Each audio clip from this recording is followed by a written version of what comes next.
Hello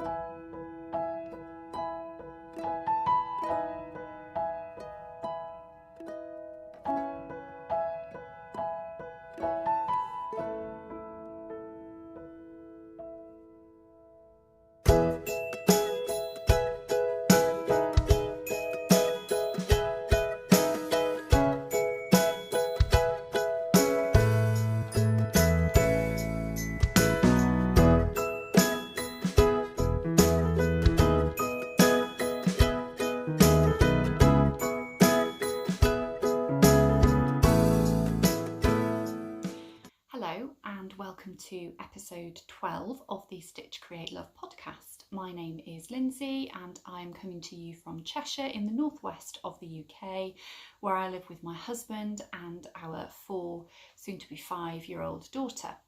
You can find me on Instagram and Ravelry and Etsy as Stitch Create Love, and I will put links to all of those places in the description box below, and I will probably put something somewhere on the screen as well to give you those details. That was quicker than usual. I'm trying to be a bit more efficient today. It has been a little while since I have filmed a podcast. I think it's been about 4 or 5 weeks. Those of you who follow me on Instagram will know that for part of last week and part of the week before, we managed to get away on holiday to Cyprus. My dad and my stepmom live in Cyprus and we usually go over twice a year. Obviously with COVID this year we've had to cancel those trips, but then it all became very last minute, rules got changed, and we did manage to get away for a week to visit them. I will talk a little bit more about that in the chatter section later. So yeah, it just meant that I ended up having lots of things that I needed to do last minute before we went away, so I didn't have time to film a podcast. However, that does mean that I have got a lot to talk to you about today. So I hope that you are all well. I hope that you're all coping. I hope that you're all managing to fit some crafting time into your lives. Sorry, interruption number 1. More on that in a minute. As I was saying, if you are a returning viewer, then welcome back. Thank you very much for coming to spend a little bit of your time with me today. If you are a new viewer, then welcome. It is lovely to have you with me. This is my podcast where I talk about all of the crafty things that I get up to in my life, and there's usually lots of other chat and rambling along as well. Those of you who watch regularly will know. I have noticed that I have had quite a few new subscribers actually. I think I'm getting up towards 900, which is just, yeah, unbelievable, crazy, wonderful, lovely.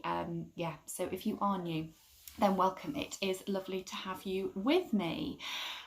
This is the 3rd time that I have tried to film this. I tried to film this yesterday afternoon. I should have said actually today is Monday the 24th of August. I tried to film this yesterday afternoon and it just didn't really go very well. I don't think I was in the right frame of mind somehow. Yeah, so it didn't happen. Then I tried to film it a little bit earlier this afternoon, and then my gardener turned up, which sounds very, very grand, but really isn't.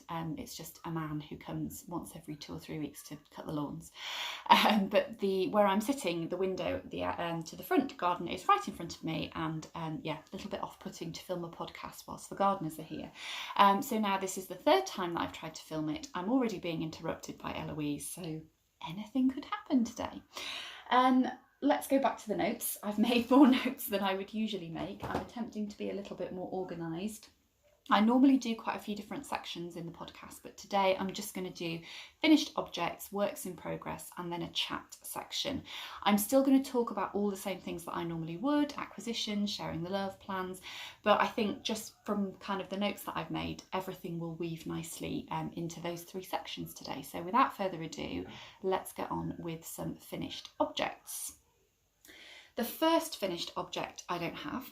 I talked about it in my last episode, so if you watch that you will have seen me talk about it a lot there. It is the Penelope cardigan, which is a paid for pattern by Georgie Nicolson, and it's a child's cardigan which I was knitting for my niece Penelope, who was 1 at the end of July, and it was a birthday present for her. I'll pop a picture in here of the finished cardigan. I just used some Hobbycraft acrylic yarn that I had had in my stash for a while. I just think if you're, or if I'm making knitted items for gifts for people, particularly young children, it's easier for their parents to just be able to bung them in the washing machine. So acrylic yarn serves a purpose there. When I spoke about it in the last episode, I had finished everything except the 2 sleeves, and I talked about a couple of issues that I'd had with the pattern. Obviously I finished the sleeves, I had no issues with that, the instructions were really clear. And then I just needed to add the buttons on, and I used some buttons that I had in my stash. I had actually wanted to go and buy some nice buttons, but as is always the way with me when I'm knitting or crafting to a deadline, I just run out of time. So I used some buttons that I had in my stash, and the present was very gratefully received. I probably would knit another one of these. Eloise quite fancies having one for her. Anybody that doesn't know, Eloise is my daughter, so she quite fancies having one of those, so I may well knit the pattern up again for her. So that is my first finished object. The second finished object I don't have either. I have everything else here. This is not just going to be that I've got nothing to show you show, the I've got nothing to show you episode.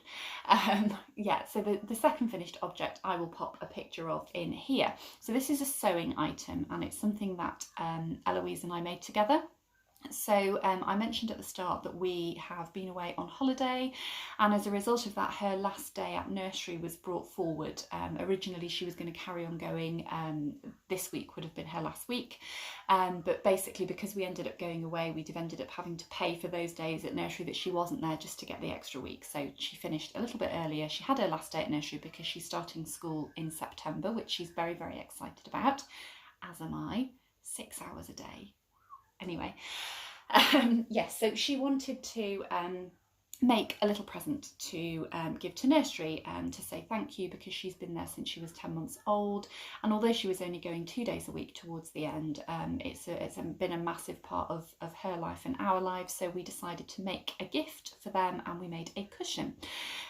So I had a cushion pad, and I just measured that and then added 1/2 inch all the way round. So effectively it was a square, so let's say I measured 16 inches, I cut out a 17-inch square so that I had 1/2 inch top and bottom and 1/2 inch at each side as a seam allowance. And then for the back I had the same width of piece, and then I had 3/4 of the length because it was an envelope back, and then I just turned over the hem at the back, hemmed each piece, and then everything got sewn together and turned through to make the envelope cushion cover. On the front, we did a little bit of a plique, so I had some heat and bond. For those of you that don't know, heat and bond is basically, it's an adhesive that you kind of use with the iron to attach appliqued shapes onto fabric without having to sew them, and it also stabilises your fabric so that it doesn't fray. So I fused the heat and bond onto the footprint fabric that we were using. We drew around both of Eloise's hands, and then I cut them out, adhered them onto the front of the cushion, and then I just stitched around with a straight stitch all the way around just to be nice and secure. The hearts that are on there, by this point we'd run out of heat and bond, so we just cut out some hearts, and then because they weren't stabilised and could potentially have frayed, I just stitched around those to applique them on with a blanket stitch on the sewing machine. And the writing, we used a friction pen. For those of you who don't know what a friction pen is, you can get them in most kind of supermarkets and things. They're basically a pen that disappears with heat. So you write on the fabric, and then when you put heat over it, it disappears. What I would say is with linen particularly, once you put the iron onto it to kind of get rid of it, you do get rid of it, but you can still sometimes be left with a little bit of a mark where the pen was, so just test on the fabric that you're using. So I gave Eloise the pen, and then she wrote the words onto the fabric that we wanted to have, and then I embroidered over the top, so it is her handwriting. Obviously she can't spell those words, she's 4. I told her the letters to write and helped her with that, but she did write them all herself, and then I embroidered over the top in the yellow. We did do it together, we designed it together. I did a lot of the sewing obviously on the machine because she is only 4, but what she does like to do is she likes to use the decorative stitches on the sewing machine. So on the hem, on the back of the cushion cover, I helped her to guide the fabric through the machine. She pressed the foot pedal, she chose the stitch, and then she lifted and lowered the presser foot lever, and she kind of snipped the thread. So it was a joint project, and it was very enjoyable. She enjoyed doing it, I enjoyed doing it, and nursery loved it, and they've actually put it in the staff room at nursery. So that is my second finished object. For my third finished object, I do have it with me, you'll be pleased to know, and it's something else that Eloise and I made together, and she is desperate to come on and kind of share that with everybody, so I'm just going to call her through. Okay, so we're back. You're sitting a bit low down. We've got the camera set up on a stool today, which is a bit higher than it normally would be, isn't it? So do you want to say hello? Yeah. Go on then, say hello. Hello. Right, so we're going to show everybody your blanket that we made. So do you want to hold it up for me to the camera? And we can both hold it. Oh, go on then, we'll put Melody Bear down because we don't want her as well. We've already done her before, haven't we? Go on, shall we open it out so we can both hold it up? There you go. Okay, so what are we going to tell everybody? What did we do? We made this brown blanket last week. It wasn't last week, it was quite a while ago, wasn't it? It was a few weeks ago that we made it. So what did we use to make it? What's this? Do you remember what this is called? This is Fleece. This is fleece. Yeah, so it's a fleecy fabric. So what happened is we had a sort out, didn't we, of all Mummy's crafting things, because when we moved into this house, which is nearly 4 years ago now, Mummy never quite found somewhere to put all her crafting things. So we had a big sort out, didn't we? We've organised everything, and whilst we were doing that, we found this fabric that we bought probably about a year ago, and then Mummy forgot she had, so we didn't do anything with. So we've got fleece on the front, and then what have we got on the back? You're covering me. What have we got on the back? We've got my old bed covers from my little bed. Yeah, so your old bed covers. So Eloise used to be in a cot bed, and now she is in a single bed, aren't you? Like a proper size bed for proper grown-up children. And so the covers were just kind of sitting there doing nothing, so we used those on the back. So what we did was we put out the fleece on the floor, didn't we? And then we popped the duvet cover on the top, so right sides together, just made sure that they were the same size. And then it's got a very light polyester wadding in the middle, so we had front and back, right sides together, polyester wadding on the top, and then I sewed all the way around with a straight stitch, leaving a gap for turning, turned it through, and then we just gave it a nice kind of finger press, not using the iron because we've got poly wadding in there. And then Mummy top stitched all the way around, didn't she, with a zigzag stitch. So let's see if we can find a slightly neater bit. There we go. I see the zigzag stitch there. This is by no means the neatest thing that I've ever made. It's not very straight, but it's very functional, and you like sitting under it on the sofa, don't you? Yes. When you're watching the television in the morning or in the evening.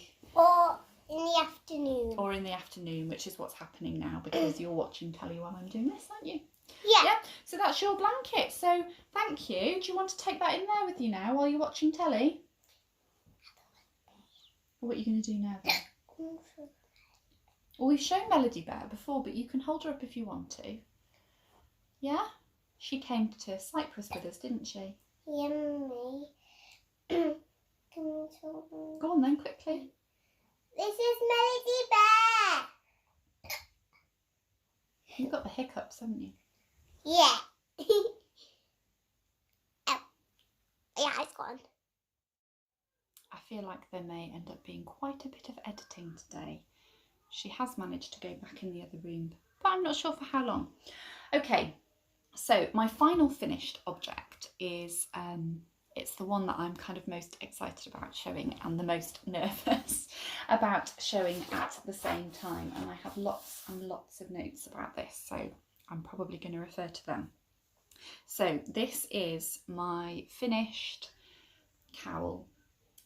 And the reason that I am so excited and also nervous about it is because this is my pattern. This is a pattern that I designed myself, and it is hopefully going to be released in the second half of September. So pattern name, first of all, this is the Dance Like No One's Watching cowl for a couple of different reasons. There are a couple of different reasons why it has that name. Firstly, and if you watched my last episode, you will know about this. This was inspired by ballet and kind of just the kind of graceful, smooth lines of dance, but ballet specifically, really. I ordered a set of, it wasn't a set rather, it was just, I ordered 4 different mini skeins of fingering weight yarn from Vicky at West Green Loft Yarns, and they were chintz, which is the one at the top, Serendipity, Margot, which you can see is very, very similar to Serendipity, but it has kind of more browny speckles in, and Ballet Slipper. Margot is named for Margot Fontaine, who is a very well-known famous ballerina, and Ballet Slipper, obviously ballets, shoes, ballet slippers. And it kind of, I wanted to use them as a fade. I mean, you can see they fade really, really well together, and that's what led me down the whole ballet journey. And those of you who did watch the last episode will realise that it looks a little bit different from what I was working on last time, because I tried something and it didn't really work, so I started again. And I'm really, really pleased with this one. So if I just show you the little motifs here, this is designed to be the ballerina herself. So you can see you've got the bodice here, kind of hands across the front. And this is the skirt here, the tutu, with the little kind of frill around the bottom. So that is the ballerina. Then the next section here is designed to be the feet when they are in first position in ballet. And then this pattern here is probably best kind of explained if I show you. I'll show you this project bag later, but the kind of just the lines that you get when in these beautiful ballet poses. So that was kind of what I was going for there, and then you can see that some sections are repeats of others. So Dance Like No One's Watching for the ballet dance, and the fact that I do kind of feel like when you're watching ballet dancers, they do seem as if they're kind of lost in that moment, as if they're dancing just for themselves, as if nobody else is there with them. But also because that phrase, I think, is designed to kind of encapsulate that feeling when you're doing something that you are just so kind of enjoying in the moment, and it's something that you can really, where you feel like you feel like nobody else is there, nobody else is judging you. It's kind of a nice kind of calm, serene moment, if you like. And for me, that's what my crafting is for me. I've spoken on here before about, why I craft and things like that. And it just felt appropriate because of the dance link that I use that phrase as the name for the pattern, because yeah, it's a really positive way, I think, of describing what my kind of crafting and my knitting is for me. So this is the Dance Like No One Is Watching cowl. Right, I'm going to get back to my notes before I start waffling. Yeah, so what I wanted to do with the pattern, aside from kind of echoing the whole, the ballet theme, I wanted to make it as accessible as possible. I love lace knitting, and when I first started knitting, along with sock knitting, lace knitting was one of the things that I really kind of aspired to want to do, because it seems very, very complicated. And I think a lot of that is because sometimes people perhaps don't use the right pattern. Vintage patterns, old patterns tend to be not particularly well explained. The indie patterns that we get these days are much, much better at explaining things. So what I really wanted to do was to write a pattern that was as accessible as possible for as many different knitters as possible, i.e. I didn't want anybody to feel that they couldn't approach it because they're not an experienced knitter. So in that vein, what I have done is the pattern is written out in full. Every row is written out. Some rows are repeats of other rows, but I've written each row out in a table form. So you've got your row number, you've got what you should be doing in that row, or that round rather, because it is knit in the round. Then you have details of your stitch count that you should have between your stitch markers. I tell you where to put your markers, I tell you when to slip your markers, and I also tell you what percentage of the way through the knit that you are as you go along. If you are somebody who prefers to use charts for lace knitting, then there are charts in there as well. I don't use charts, my mind doesn't work in that way, but I have included them in the pattern for those of you that wish to use them. So that was my first kind of thing, wanting to make it as accessible as possible. The other thing that I really wanted to do was to give you a blank canvas for using colour, because I absolutely love hand-dyed yarn, and I know there are a lot of us out there who love hand-dyed yarn, and we would all love to be able to buy all the yarn to knit all the things because it's so beautiful. But it's not always affordable for all of us all of the time, and you know, hand-dyed yarn is beautiful. The dyers that dye the yarn are incredibly talented. They do an amazing job, and it is worth every single penny that you spend on it, or I feel that it's worth every single penny that I spend on it. But I can't just buy hand-dyed yarn in, you know, in massive quantities. So I know that a lot of people buy single skeins, or they will you know, try and get the most out of a skein. So they might knit a pair of socks and then they'll have some scraps left over. I know a lot of people buy mini skeins because it's a really affordable way of being able to access lots of different colorways. So I wanted to design something that you can use those different kind of smaller quantities of yarn in.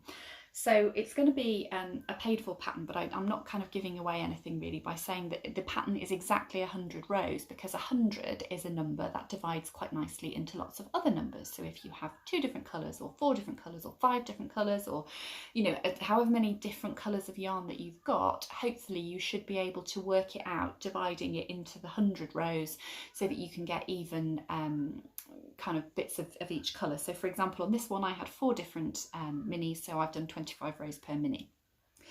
The other thing that helps with the colour use is that it is in sections. So you've got the first section with the ballerina, you've got the next section with the feet, then you've got another section here, you've got another section. So it's in very clearly kind of demarcated sections. So again, that helps you with the use of colour. And I have put notes in the pattern as to how you can potentially use colour to suit yourself. I mean, of course you can just knit it in one colour if you want to, that's fine. And I know that some of my testers have already done that. I haven't said, have I, that it's actually knit in, you can do it in a fingering weight yarn held together with a lace weight, so a floof or a mohair. So this is the yarn that I used, which is a baby alpaca and silk blend, and I think it was 76% baby alpaca and 24% silk. So that's one option, is the fingering weight with the lace weight, but you could just knit it in a single skein of DK should you wish to do so, or you could use 2 strands of fingering weight and then you'd end up with like a nice kind of mild effect with it. So I'm hoping that it's versatile and therefore it's accessible to as many of you out there as possible. It's quite a quick knit. I knit this sample in the evenings, and it took me, I did it within a week, so it was nice and quick to knit up. I haven't put it on, so I will now put it on to show you. So, there we go. Terrible hair moment. So yeah, you can have it on as your cowl like this. I quite like it like this. I don't know whether it just makes me a bit weird, but I don't really suit hats, but my ears get really cold in the winter, so something like that would keep your ears nice and warm, and then you get the lovely kind of stitch pattern, and you can see it all down the back as well. Hopefully you can. I can't see what I'm doing, but you know, it's so soft and cozy as well because you've got the alpaca in there. So yeah, so those were my thoughts and my inspirations and my kind of things that I wanted to get out of writing the pattern. So I hope that that is how it all comes across. It is with testers at the moment, very, very lovely, kind people who agreed to test my pattern. I know a couple have finished. I think Jeanette has finished hers. Jeanette is Crafty Clegs Creations, so if you follow her on Instagram you may well have seen hers. I think Angela, who is knitting on the farm, has also finished hers, but I'm not sure whether she's posted it on social media as yet.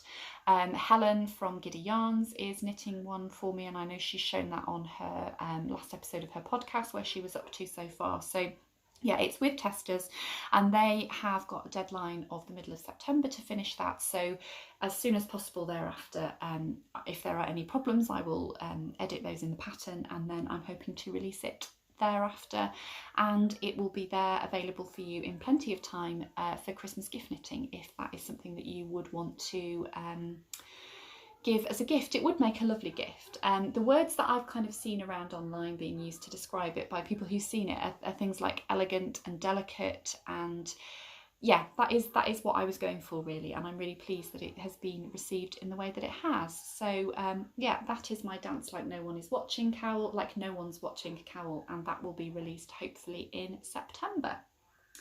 So that is all of my finished things, which leads me quite nicely into my whips. I'm just going to pause recording because my neighbour's dog is just barking for no reason, which happens most of the day, every day, and I will come back when it's stopped.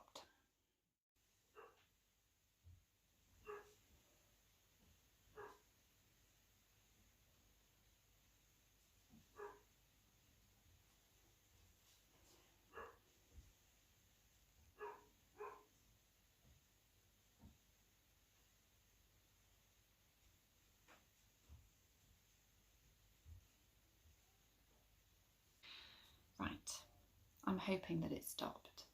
I mentioned the dog on the last episode. Honestly, my neighbours, not that you need to know all this. If you don't want to know all this, skip on. I'll put a timestamp. We have incredible problems with our neighbours. On the face of it, they should be very nice people. They're probably not that much older than me. She is a teacher in the local high school. She seems like a very nice lady. I have spoken with her when we first moved in. She came and knocked on the door and was very friendly. Yeah, anyway, bring the partner into the equation, who is like the loudest person that I have ever met in my entire life, and I've not really met him, but I just hear him all the time through the wall. He shouts, he laughs incredibly loudly, he watches the television so loudly that we can't watch the television in this room that I'm sitting in now, so we move the television into the back room, and now they've got a dog that they leave in the back room barking. Look, I had dogs as a child. I like dogs, but I have never known a dog like this dog. It's a Hungarian Vizsla, which I understand is a dog that is not easily left on its own, and they both work full time. She's a teacher. He, although being off on sick at the moment, is a policeman. So they're going to leave this dog in the house. How? I don't know. Now I'm just being distracted by something outside. Yeah, they've had him for must be about 8 weeks now. And the first couple of nights that he was here, he just basically cried all night. One day I just got up at like 1:45 in the morning because it was more bearable than lying listening to this dog. They did put a note through the door explaining that the dog was missing his brothers and sisters, so can we just bear with them, but no sorry or anything like that. Every time the dog is left in a room on his own, he barks, yelps, cries incredibly loudly. He's not been left on his own that much, I don't think, but he was left on his own the other day for an hour, just barked for an hour. So yeah, literally no idea what I'm going to do as and when they are both in work. I think it's going to be an absolute nightmare. We've had problems with them before, playing loud music at silly times. Whilst we were away, our other neighbours the other side, who are lovely people, sent us a text message to say that he was off again in the garden shed playing loud music at 1:30 in the morning. I've had to go around and knock on the door for various reasons about noise before. She's always very nice about it, and on one occasion she was extremely embarrassed because I had to listen, being woken up at 2:45 in the morning, I had to listen to a rendition of what I can only describe as an excessively loud rendition of When Harry Met Sally. Need I say any more? I might edit all that out, I might not, but they're incredibly annoying. It's incredibly stressful. It really doesn't help my anxiety. It is a trigger for my anxiety, and yeah, they're just very, very difficult to deal with. And actually, I just feel sorry for the poor dog in all of this. I'd rather look after it myself and not have to listen to it bark and yelp and be distressed. Anyway, right, back to it. Whips, works in progress. So my pattern design kind of led quite nicely into this work in progress, which is now stuck in the bag that it is living in. It is living, let me just get everything out, in this bag, which was very, very kindly gifted to me by lovely Paula, who is stitched by Mrs. D. I spoke about Paula on my last episode, and she got in touch with me and said, as a thank you for kind of mentioning her, could she send a prize for one of the make-alongs that I'm running at the moment, which I'll talk about later and I'll show you the prize. But she sent me this as well as an extra gift, which was so kind. So if you are watching, Paula, thank you so much. Yeah, very, very kind. Such a lovely, lovely lady. Right, living in here is my, what I'm calling my flight socks. Here we go. So I'm knitting them 2 at a time because that's what I do with my socks, and this is how far I've got. So let's show you this one because that one is less likely to fall off the needles. So I'm doing them toe up, and I don't know how well you'll be able to see that. If it's not coming across very well, I'll pop a picture in as well. What I'm doing is I'm designing a sock pattern. This is designed to be bees down the front, and I've just got some little eyelets here as a little bit of lace.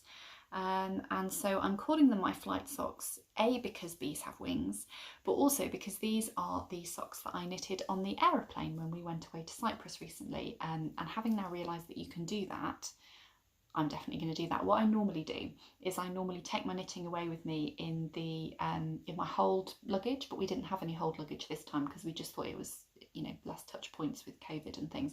So we only took hand luggage. So I put my knitting in my hand luggage, which I've not done before, and it was all fine. I didn't know whether you'd be allowed to take needles through security, but these are not metal needles, so I assume that's why it was okay.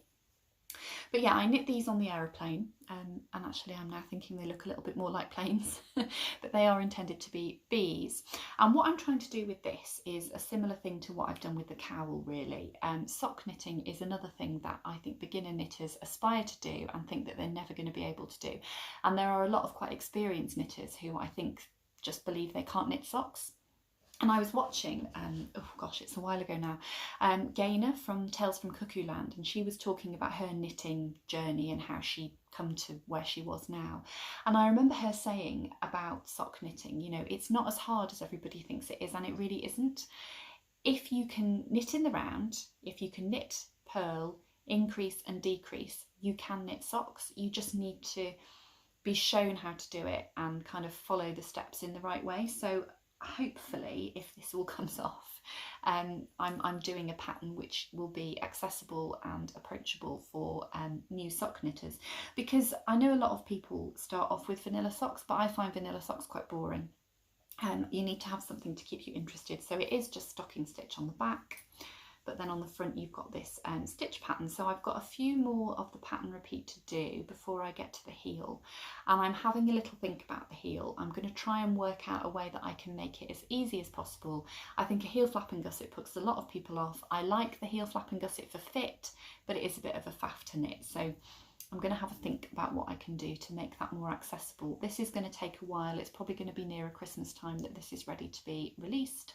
But I just thought that I would show you and share what I have been up to. The yarns that I am using, it's a sock set from Helen at Giddy Yarns, which I bought a while ago. So this colourway is Dandelion, and this is the green contrast that came with it for heels, toes and cuffs. And I just thought it was a nice colourway to use, Dandelion obviously being a flower, and then having the bee motif down the front of the socks. The stitch markers are just some that I've made. They're not in my shop. I don't know, maybe I'll do some similar for my shop. My shop is quite empty at the moment. I said I was having a break and said if you know, orders by this time would be shipped by this time, and basically I've got one thing left in my shop. So thank you very much to everybody who has supported my shop so far. It is looking a bit empty, but anyway, that was a long ramble to say that I made my stitch markers myself, and I'm just using, oh look, there you go, there's a little fairy one there, you can see. We do have a bit of a thing for fairies. And then the needles are just some, I don't know whether they're bamboo. I think they're probably more like kind of plasticky needles, but you know, they've got a nice long cable, so they're good for knitting 2 at a time socks. And the DPN cozy that I'm using is this one, which is a Liberty fabric, and I got that from Jo at Jo Piccalilli. I'll pop a link to her in the description box below.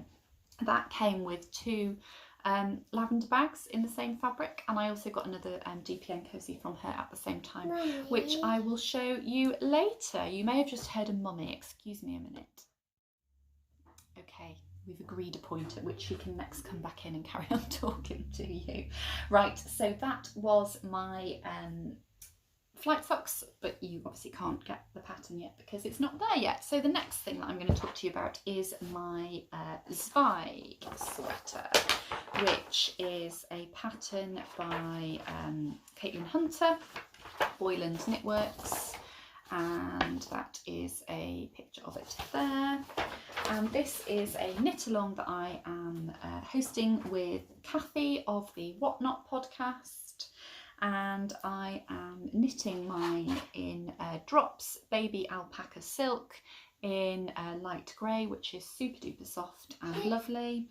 And I'm using, for the lace section and the colour work, I'm using Nora George, and it is 1906, and it is in her Super Sock 75% superwash merino, 25% nylon, 425 metres per 100 grams. I haven't gotten massively far with this. I am now onto the lace section, and as is always the way, it's really difficult to hold things up and show you properly, isn't it? So that's where I'm up to. Now, I think the colour work here is supposed to be, if I just show you in the pattern, on the picture of the pattern, yeah, the colour work up here is supposed to be, I think it's triangles, but it looks a little bit more kind of heart shaped. And I think because I didn't choose a yarn which is a massive contrast to the grey that I'm using, you don't really get that quite so much. Whether you will when it's blocked, I don't know, but I don't mind. I just like the two colours together. I am now onto the lace section, and I think this colour is really, really beautiful. I am getting more of a kind of a blended effect, I think, between the two colours of yarn, but I don't mind that. I think it's just really, really nice to be able to use hand-dyed yarn and also some more affordable commercial yarn together, because it just makes everything a little bit more accessible. You are getting it a little bit better there with the colour work. So yeah, I'm on the lace section, hence all of the stitch markers, which are just rose gold bulb pins, and then I'm also got, for my beginning of round marker, I've got one of my little flower stitch markers. It's a little lucite flower, and the needles that I'm using are pony aluminium needles for this, and I think I'm just using the needles that it says it in the pattern. Actually, I haven't swatched. I don't swatch. I don't have time to swatch. It'll be fine. Yeah, so that's where I'm up to. I am enjoying it. I think it's a nice pattern, and like I say, I'm enjoying knitting it. The problem that I'm having with it, it's nothing to do with the pattern or the yarn at all. It's just not having the time. Obviously, it's quite a long round, and at the moment I'm doing the lace, and the lace section has 35 rows in it. And I've done 7 of them, so it's just finding the time to be able to sit down and have that time to concentrate on it. And so I think once I've got through the lace section, I will get on with it a little bit more quickly. The main body of the sweater does have a stitch pattern on it, but I'm thinking about just doing it as stocking stitch. I'm going to have a look at the pattern and see how complicated I think the stitch pattern. It's like a textured, I think it might even be like a slight cable pattern. I'm going to have a look at it. I'm going to see how complicated it is. I'm going to see how much concentration I think it would require, because if it requires a lot of time and concentration, I know that I'm not going to get it finished by the deadline for the end of the knit along, because that is the end of October, the 31st of October, and I want to finish it and I want to be able to wear it. So yeah, I might swap out the stitch pattern for a stocking stitch knit all the way around, because then I can just do it in front of the television or whatever.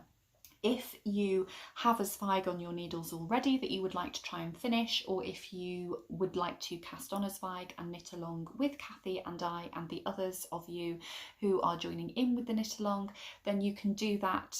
You can join in by posting in the chatter thread, which is in the Ravelry group for this podcast, or you can use the hashtag timetozweig on Instagram, and Kathy and I will both be drawing a prize from the various threads and Instagram hashtags. So there will be a prize for the chatter thread, there will be a prize for the finished object thread when there is one, and there will be a prize for the hashtag on Instagram as well. It's a really nice fun way to kind of spur yourself on, and I've enjoyed seeing Kathy's on her podcast, and I've enjoyed seeing those of you who are knitting yours as well, those of you who've posted on Instagram and those of you who have posted in the Ravelry group. I know that I haven't been in the Ravelry group an awful lot lately, and I'm going to try and be better at that in September when Eloise goes to school. Right, so that was my Zweig.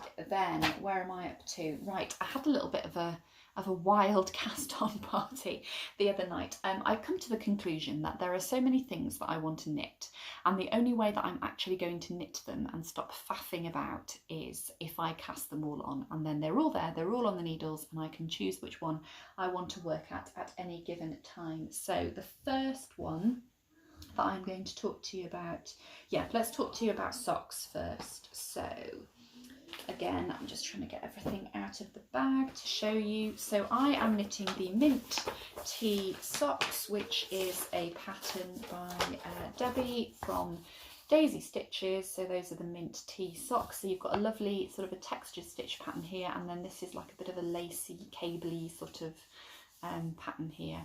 I think it is just lace really. I haven't got very far on them, but it's a free pattern, and Debbie is running a make along on Instagram, the hashtag of which I think is mintteasockskal. I will put it on the screen. Did you just see that? There's a fly just flown across the screen. I will put the hashtag on the screen because she is running a make along. And it is a free pattern, and I know, having just written a pattern, how much work goes into that. So if you are watching, Debbie, thank you so much for giving us the free pattern. And if you're watching and you want to try the free pattern and you're not Debbie, then go and grab it while you can. So lovely pattern. There are a couple were a couple of errors in the written instruction. The lace, or the front of the sock pattern, is charted and written, and I think there were a couple of errors in the written instructions which she is working on. So if you do go on there, just make sure that you've got the most up-to-date version of the pattern, and I'm sure that the errors will be sorted out. So I haven't got very far, but I will show you where I am up to. Let me just get my project out of here. This is the other DPN cozy that I got from lovely Jo Piccalilli. These are so affordable, and she does free UK postage as well. So if you are looking for some nice DPN cozies or other things that she's got in her shop, most of her items do have free UK postage on, and they're really reasonably priced as well. So oh goodness me, let me show you where I'm up to. Again, I'm doing 2 at a time, so I've got kind of yarn everywhere. I've done the cuff, I've done a few less repeats than was required for the cuff, which is a twisted rib cuff, and then I've just literally started on the stitch pattern, so you can't see the detail on that, but what you can see is the yarn that I am using. So the yarn that I'm using for the heels, toes and cuffs is this one, which is a 20-gram mini, and it's Wild Rose Yarns. Now I don't know the colourway because I was given this in an advent swap that I did last year. So that is the heels, toes and cuffs colourway, and then the main colourway that I'm using is this one, and this is called, I think it's called Paint Box Garden, and it is Mr. and Mrs. Rabbit yarns. I got this in their sale. It was so reasonable, and I really like this base.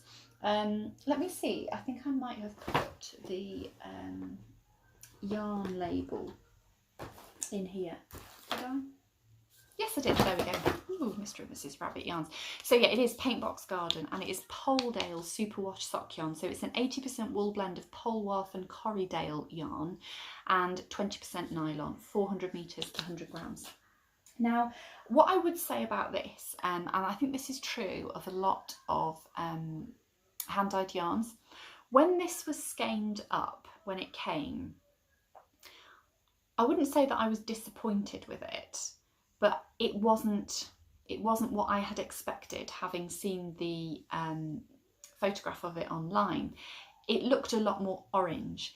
Now that it's balled up and I'm knitting with it, it's a lot more peach, which is what I had expected it to be and what I wanted it to be. And you know, the photograph that was taken was probably just showing a slightly more peachy coloured bit of the yarn, but it's really interesting, isn't it, how when you ball up hand-dyed skeins and when you knit with hand-dyed skeins of yarn, it's really interesting how different they are. And I think that's one of the joys of using hand-dyed yarn, is you think you're getting one thing, and obviously you like that one thing that you think you're getting, otherwise you wouldn't have purchased it, but when you ball it up you actually get something better. So I think it's really, really nice. This is really nice and kind of squishy and squidgy. It's lovely yarn. I really, really like Claire's yarns. Claire is the Mrs. Rabbit, the dyer of Mr. and Mrs. Rabbit yarns, and she's not been dyeing for very long. I've spoken about her on here before, but I just love everything that she dyes up. So I've got this one, and I've got a Liberty one that I've shown before, and I've got some mini skeins, and yeah, I just love her colours. I think they're just beautiful. So yeah, I'm definitely a Mr. and Mrs. Rabbit yarns fan. I shall be a loyal customer for a long time to come, I would imagine. So that was cast on number 1 in my kind of cast on party. Cast on number 2 is a pattern that I have had for ages, because I have these patterns and then I never do anything with them, and it is the Wondrous Dishcloth, which is a pattern by Jooles from So Sweet Violet, who I'm sure we all know, and I have wanted to knit this up for ages, and again just not got round to it. I haven't got very far again, but you can just see here, this is knit, it's knit as magic loop, and there's a front which has the textured pattern, and the back, and the pattern tells you how to join them together as you go along, so you're not ending up with anything kind of baggy in the middle. Really lovely. This is the first time, no, it's not, I was going to say it's the first time I've knit with cotton yarn. It isn't. It's the first time I've done a whole project in cotton yarn. But I've not used cotton yarn very often. It's usually been kind of as scraps in other projects, and it's so nice to knit with. This is Drops Saffron, 100% cotton, and I'm trying to find, oh, it just says colour 51, but I think it might have been called Petrol Blue or something like that, but really, really affordable, as all Drops yarn is. So yeah, that is what I'm using for that. And the other colour that I have got to go with that, I bought these because I ordered something from Wool Warehouse and I just wanted to make up the money to get the postage, so I got a nice pink one as well, because I thought they'd go really nice in my kitchen. So that is my Wondrous Dishcloth that I am doing. So that was cast on number 2. Cast on number 3, after me already saying that I don't have a lot of time to knit lace sweaters, is a lace sweater. But it is an Aran weight sweater. This is the Blossom Jumper, and it's a Longervec Anna.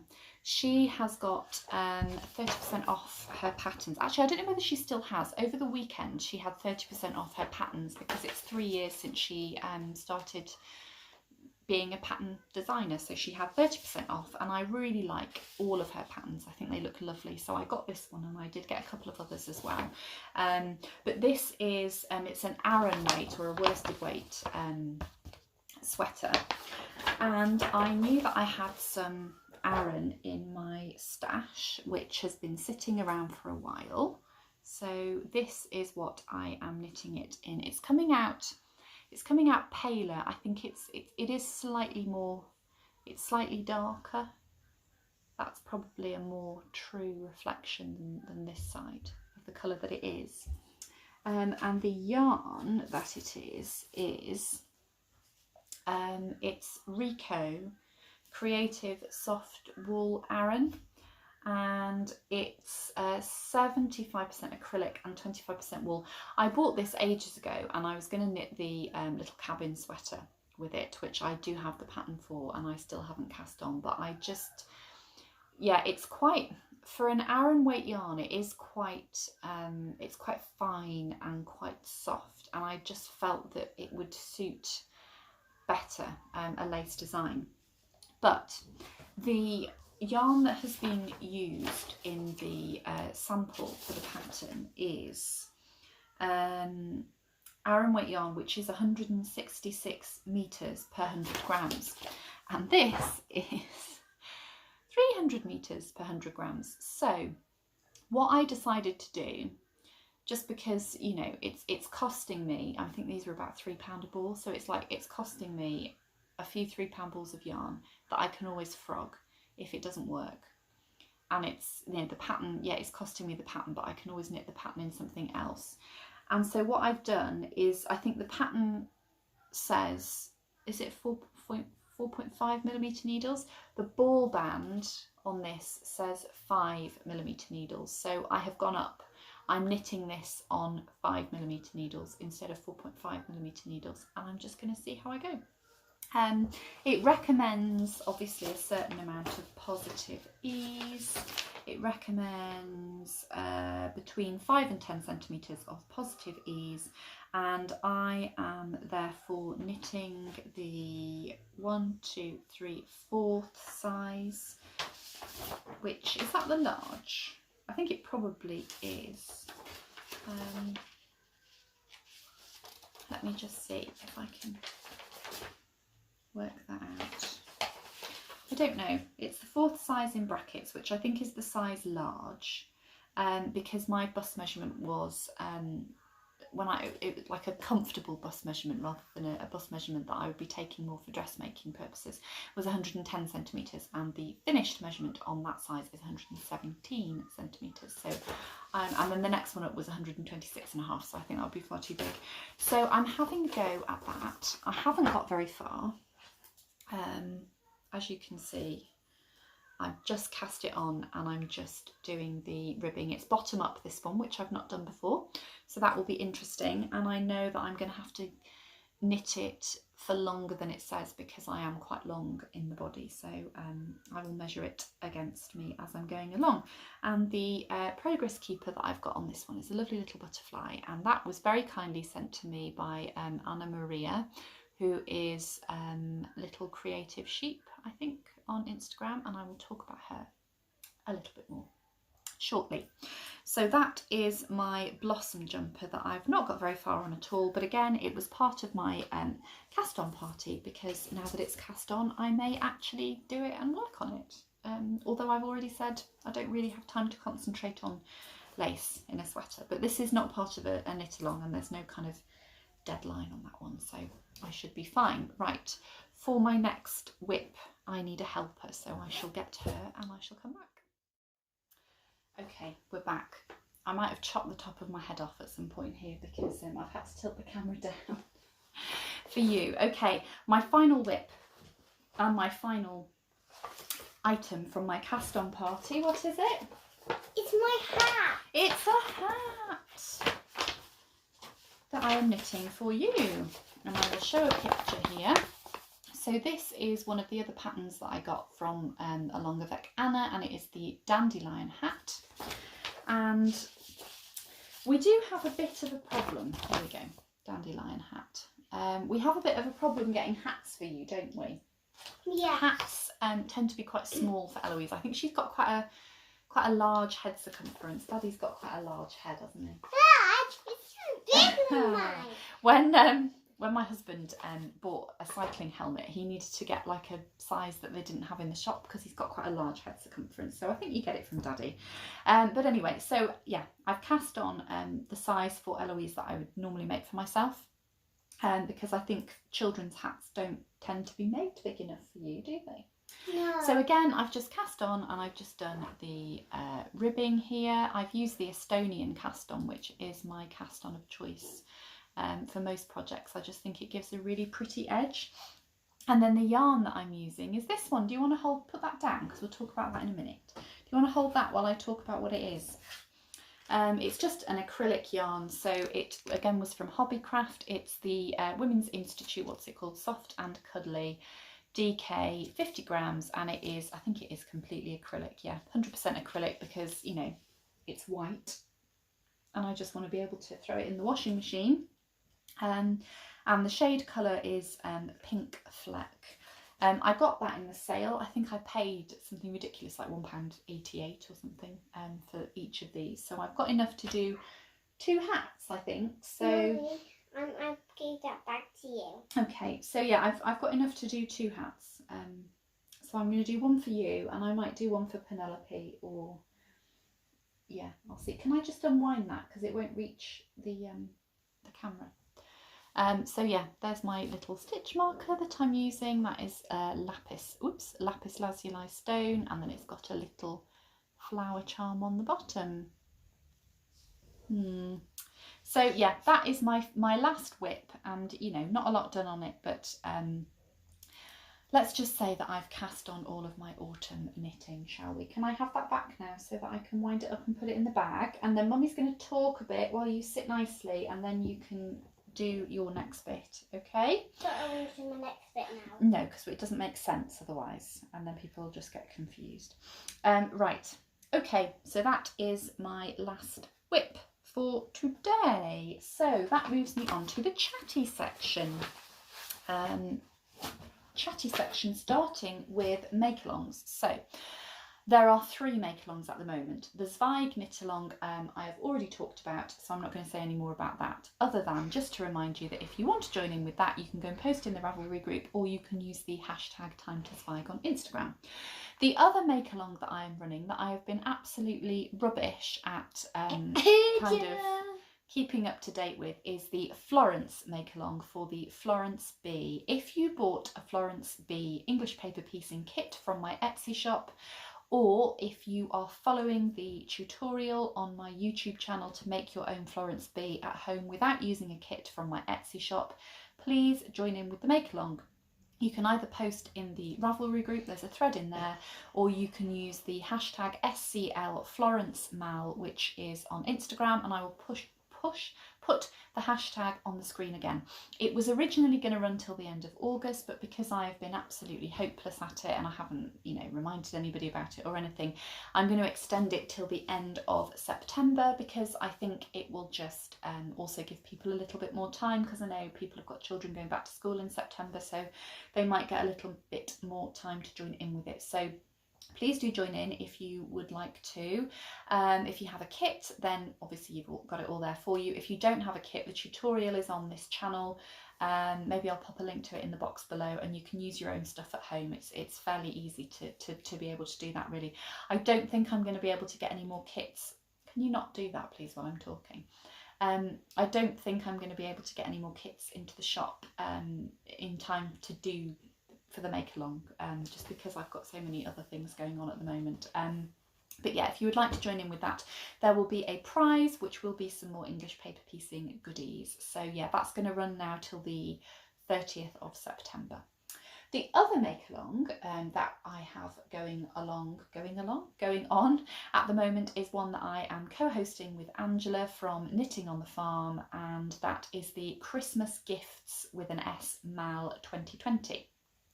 Can you see that we're trying to make it an annual thing there? So this is where you basically enter any Christmas gift make that you are making. And we started it on the 25th of July with the idea of giving everybody plenty of time to get on with it. And it's going to end on the 25th of November. If you are knitting, crocheting, doing anything with wool or yarn, then you need to post that in Angela's Ravelry group, where she will have a chatter and a finished object thread for those, or you can use the Instagram hashtag ChristmasGiftsMal2020. Can you get off my cardigan, please? Sit nicely, otherwise you won't be able to do your next bit. Sit nicely, please. Thank you very much. 1, 2, thank you. Teacher trick, start counting, we do whatever you want. Right, what was I saying? Yes, and if you are doing sewing or anything else, so sewing, embroidery, English paper piecing, quilting, cross stitch, anything that's not kind of doesn't fit in with the knitting and crochet thing that Angela is doing. Do you know, when I edit this, I can just put something over your face so that nobody can see what you're doing. People don't want to see you doing that. Yeah, if it doesn't fit in with what Angela's having in her group, then you can post it in my Ravelry group, and I will have a chatter and a finished object thread there. Or again, you can just join in with the Instagram hashtag. We will draw prizes from the Ravelry threads, and we will draw prizes from Instagram. So I think I've covered everything I needed to say about that. However, I do have some prizes already to show you for that make along. So the first prize that I have very, very kindly been sent is this little lady here. Now, she doesn't have a name, but I'm sure that you can come up with a name should you be lucky enough to win her. This is a beautiful Little Mermaid, which has been made by Anna Maria, who is Little Creative Little Sheep. I will put it on the screen and I will link her in the description box below. She makes the most beautiful, top quality crocheted toys. So this is one of her mermaids, and she does these with different coloured tails. And I mean, the detail on this is just lovely. She's got her little bikini top here. She's got sequins on her tail. She's got a little star in her hair, or a little flower. I thought it was a starfish, but maybe it is a flower. It's all kind of, you know, at the back. And then look at this hair. How long must it have taken to attach all of that hair there? Absolutely beautiful. She's just opened an Etsy shop, and I got in touch with her a little while ago because I had seen the things that she made and that she posts on Instagram, and then I realised that she sold them because she had a Facebook shop. This was just before she set up her Etsy shop, and I got in touch with her and I said, I didn't realise that you sold your toys.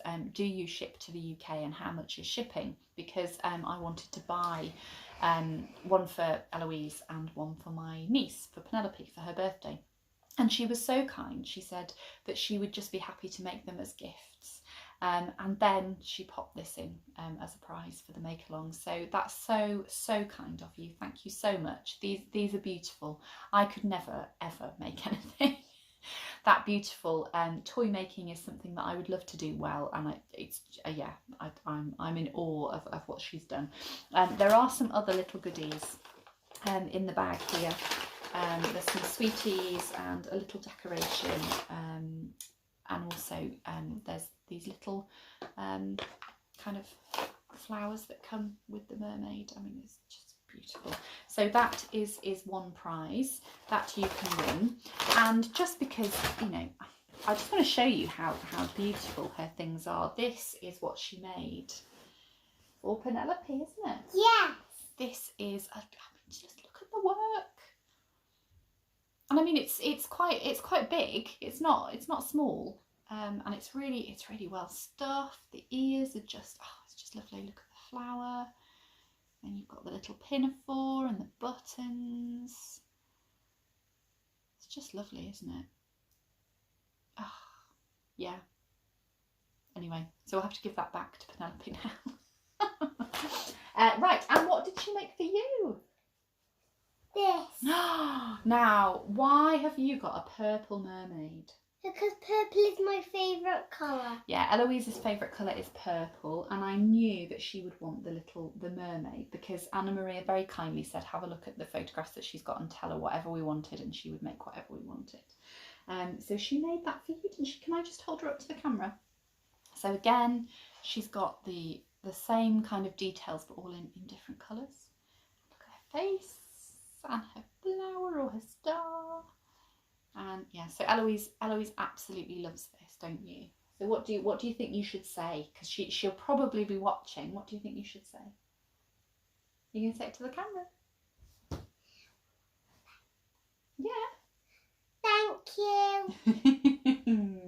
You love it, don't you? Yeah. Yeah, okay, you're going to sit there nicely while I show the other prize. Yeah, okay. So yeah, thank you, Anna Maria. You have made Eloise incredibly happy. Penelope loves hers too. And yeah, the prize, yeah, whoever wins that is just going to be so lucky to win that prize. And the other prize that I have, which again you would be so lucky to win is in here. And you had your eye on this as well, didn't you? Yeah. Eloise was a bit gutted when she realised that this wasn't for her. I think she'd kind of got used to receiving gifts in the post. But look at this. Oh, isn't this lovely? Those of you who watch Paula will know that this has come from Paula, stitched by Mrs. D. Do you know, I do sew, and I think I sew reasonably well, but I can't sew like this. Just look at the detail. And I mean, I don't know, but I would imagine that the majority of this is done by hand because it's far too kind of dainty to be done on a sewing machine. Just look at that. And look, do you know, they've just got such personalities, haven't they? Now you're covering up your face. So this comes with a little card, which I'm not going to read out to you because if you're the winner, I want it to be a nice surprise what it actually says. But I will tell you. Let me just say. I was going to say I will tell you her name, but I won't tell you her name because Paula, I know, has been calling her. Or shall I tell you her name? Yeah. Paula has been calling her Chloe. But if you win her and you wish to give her a different name, then that's fine. But I won't tell you what the card says because it tells you a little bit about her personality. But she has a lovely skirt on. She has a jumper. Little knickers with a button on, which I'm going to hide very quickly because we don't want to flash our knickers, do we? No, and she has a jumper. She has a jumper. She has a gorgeous skirt and she has a patch on her jumper that matches her skirt.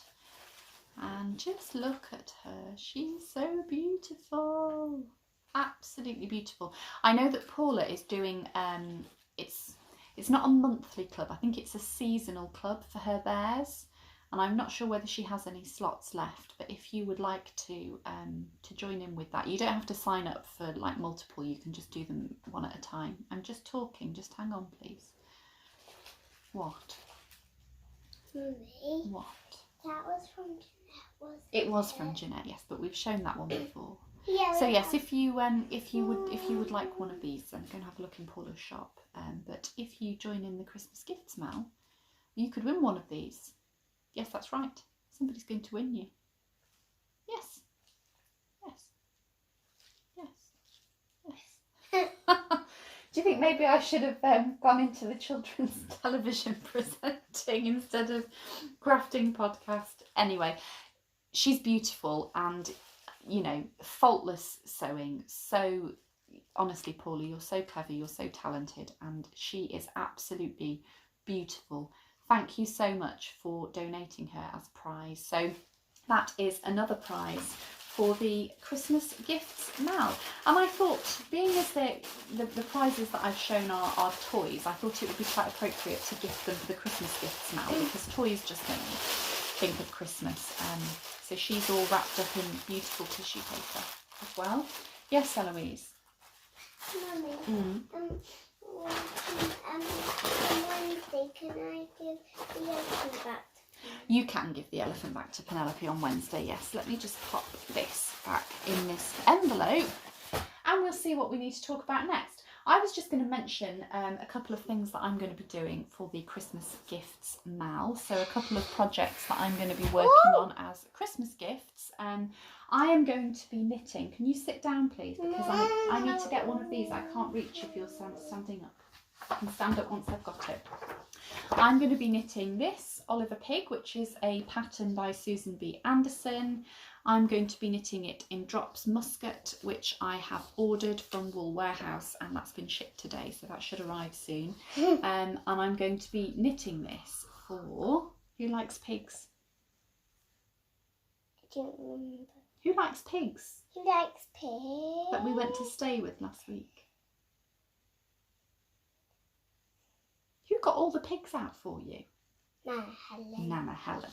So my stepmom has a bit of a thing for pigs, so I'm going to knit that for her for Christmas. I don't think that there is any danger of her watching this. Mummy, wait. Nana Helen isn't your stepmummy. She is. She's your Nana Helen, but she's my stepmom. Okay, right. What have I written there? Yeah, I've started doing a list actually of things that I want to make for people for Christmas. So there's a lot of hats and cowls going on there. And there's some things for you that I want to make you for Christmas, but I'm not going to tell you what they are because then it won't be a surprise, will it? No. Okay, so what else did I want to talk to you about? I've got my kind of incoming stuff here, but that was the stuff from, can you put that down please? But that was the DPN cozies from Joe Piccalilli that I've already shown to you, so I don't need to do that as a separate section. Okay, shop news. Can you not do that while I'm talking, please? Shop news. I haven't got anything to show you that is going into the shop kind of right now, but I'm just going to talk to you a little bit about what I'm going to do in the shop going forward. I am going to have some bags in the shop to go with my pattern when that is released, and they will be like this. So they've got, I know, they've got a canvas bottom, and then they've got some lovely printed quilting cotton on the top. And then, can you move over please so that I can show this on the screen? And then there is an appliqued ballerina on the bag. Eloise, whilst I'm showing this, you can't have your face on the screen, just a minute. So there is an appliqued ballerina on the front of the bag, and then on the back of the bag there's some lovely embroidery stitches, and I've done some, can you see this one here? Yeah, there's a little one there, and a little one there. I can. And it's fully lined inside, and it has a drawstring with coordinating tabs. They will not all have the same fabric on the front for the ballerina, so there will be some with different fabrics. Can you stop pressing against my face please? It's making my glasses go funny. Some of them will have different prints for the ballerina, but they will all have a little tab on the side, and attached to that will be a progress keeper or a stitch marker, which I'm yet to make. So they will be going into the shop nearer the time that my pattern is released. In the meantime, you're sitting on my toes now and it's hurting. In the meantime, I am going to be putting in some, I'm just looking at my notes, I'm going to be putting in some more project bags, but they're kind of going to be one of a kind project bags. I'm not going to design a whole kind of collection of them, so it will just be what you see in the shop is what's available. I'm also going to be doing some stitch marker and progress keeper sets, but again it will be kind of what's there is available, and there won't be like multiple kind of sets of everything. So when I did the perfect day stuff, I put in a few different, I put in so many different sets, but I had like multiples of those that I could send out, so you know there wasn't just one of each one to buy. But this time I'm not going to be doing that, just because I'm trying to get on with patterns and things, and so it's going to involve a little bit more of my time if I put in multiples of things. And the other thing that I'm not going to be doing is I'm not going to be doing an advent this year. I had wanted to do either an advent or a 12 days of Christmas box, but I've just kind of, having thought about it, I've come to the conclusion that because of where I am with my pattern designs, and because of where I am with some of the other things that I want to do in the shop, and because of where I am in terms of kind of hosting make-alongs and podcasting and tutorials and stuff like that, I have not got the time to dedicate to that completely this year. That is definitely something that I want to do next year, and I will be looking at doing maybe some themed boxes, so maybe an Easter box or a spring box, or maybe doing like a project bag that has some hand-dyed yarn with it.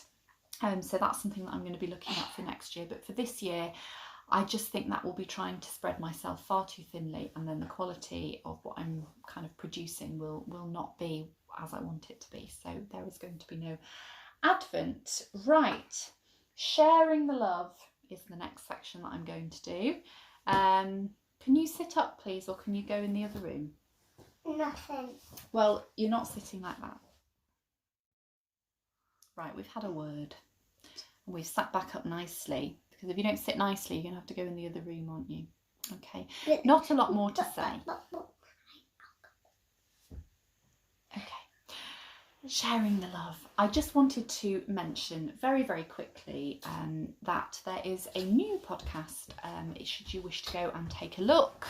Lovely Karen, who is, her channel is Stitches and Jacks. I will put a link in the description box below, and I will put some details on the screen as well. And she is also Stitches and Jacks on Instagram. She has just started a podcast. I have gotten to know Karen.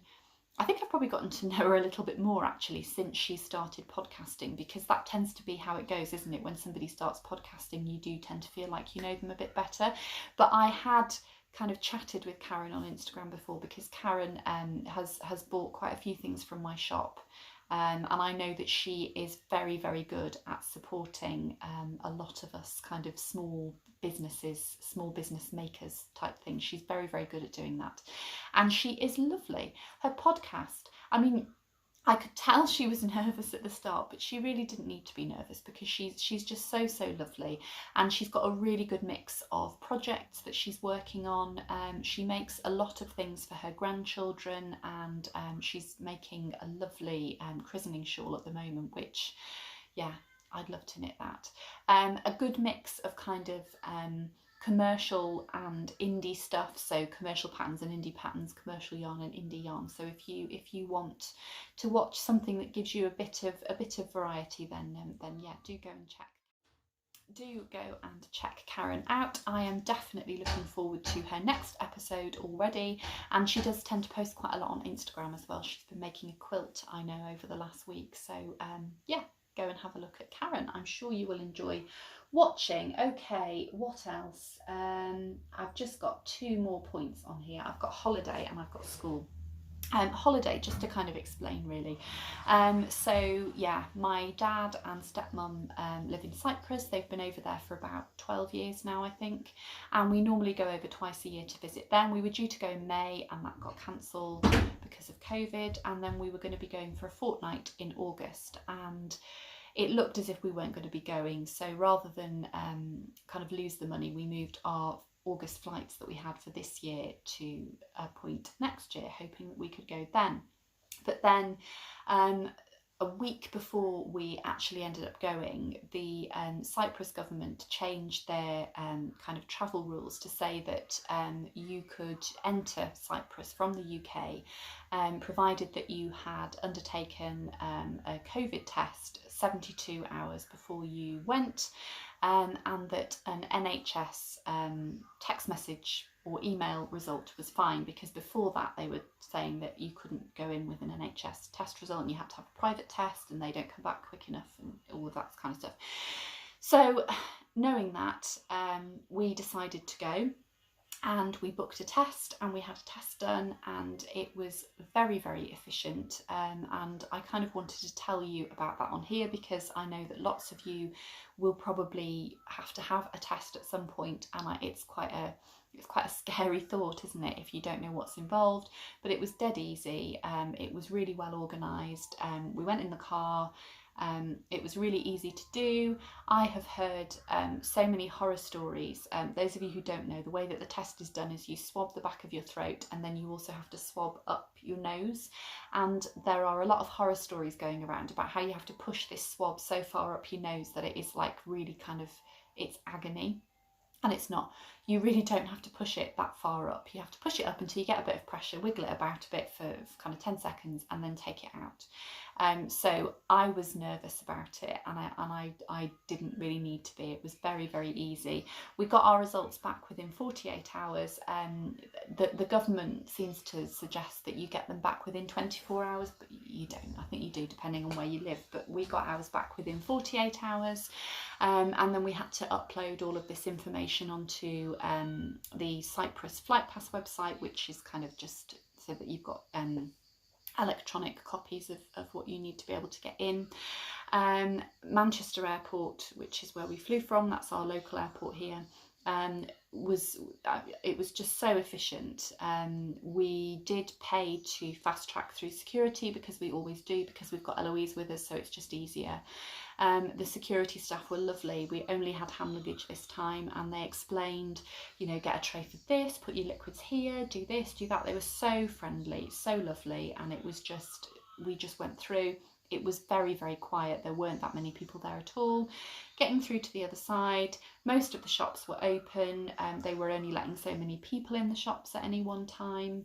A few of the eating places weren't open, but you know, people were very aware of social distancing and followed the rules. We had to wear a mask the whole time we were in the airport, which I haven't said, but we wore those. They're ones that I had made, and we took several with us because you're supposed to change them every so many hours, I think, aren't you? And then boarding the plane, you were asked to board by queuing with an appropriate distance, and then they seated you down so many rows at a time, and you know, you were encouraged to use the correct kind of stairway onto the plane, depending on whether you had a front seat or a back seat, instead of it being a free-for-all. Masks worn at all times on the plane, apart from when you're eating or drinking, and then obviously put them back on afterwards. Flight was fine. I knitted for most of it. I had a little sleep for some of it because I take a travel sickness tablet before I go on the aeroplane, and it makes me drowsy, so I did have a little nap. Eloise was great. She just watched Disney Plus. We downloaded stuff from Disney Plus, so she just watched that. And then getting into Cyprus, we landed at the airport, and they say that they're randomly testing people when you get off the plane, but nobody from our plane was tested except for the people who were Cyprus residents, because that kind of seems to be the way that it goes. They don't get a test in the UK. They come back and they get tested at the airport. And I have to say, we actually got through, I think, both ends. So getting on the plane at Manchester, getting off the plane in Paphos in Cyprus, and getting, you know, through to be collected by my dad, it was a lot quicker than usual, even though, you know, there are all these rules. Whilst we were over there, I have to say I felt really kind of safe. That the cases are a lot lower in Cyprus anyway, but masks have to be worn inside. And obviously a lot of what you're doing is outside, so it's safer. The climate there is not something that the virus is very fond of, I understand. And then coming home the other end, it was all just as kind of seamless, really. It was a lot. I'm quite an anxious traveller, and I get quite stressed about travelling, but I would say it was a lot less stressful than it usually is. Everything seemed to just be a lot more efficient. Everybody was friendly. It was really great. The one thing that we did have to do, which I only realised by accident actually a couple of days before we left, because I saw something on Facebook, was that if you are abroad and you're coming back to the UK, whether or not you already live in the UK, you have to fill in a form called a passenger locator form, and you have to put, you know, where you've come from and your address and things like that on it. Cyprus is not somewhere that you have to quarantine for 14 days if you come back to the UK from at the moment, so we haven't had to do that.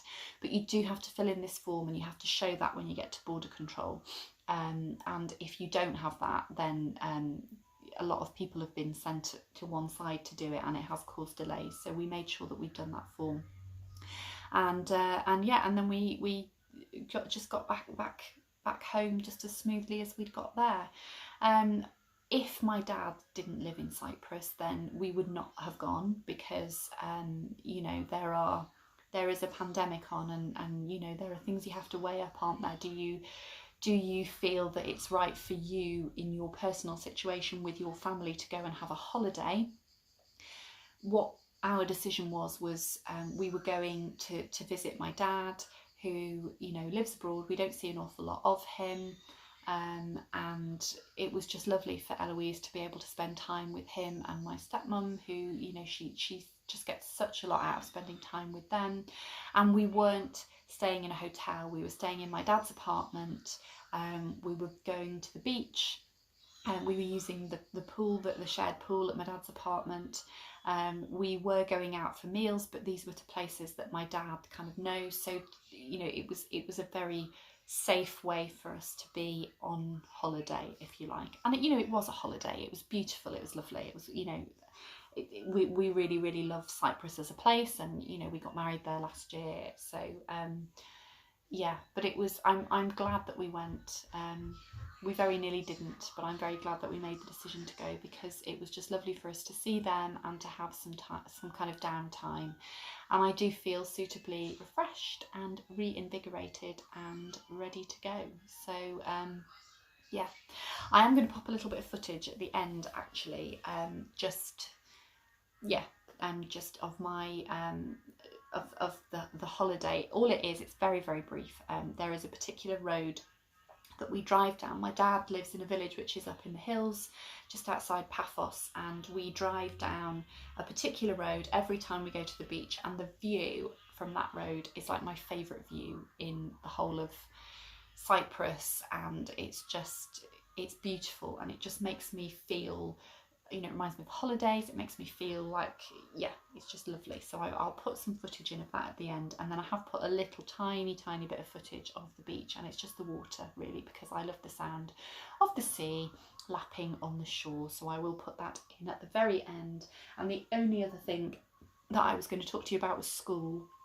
So Eloise is due to start school the first full week of September, and I can't wait. She's very excited. We've got uniform, we've got school shoes.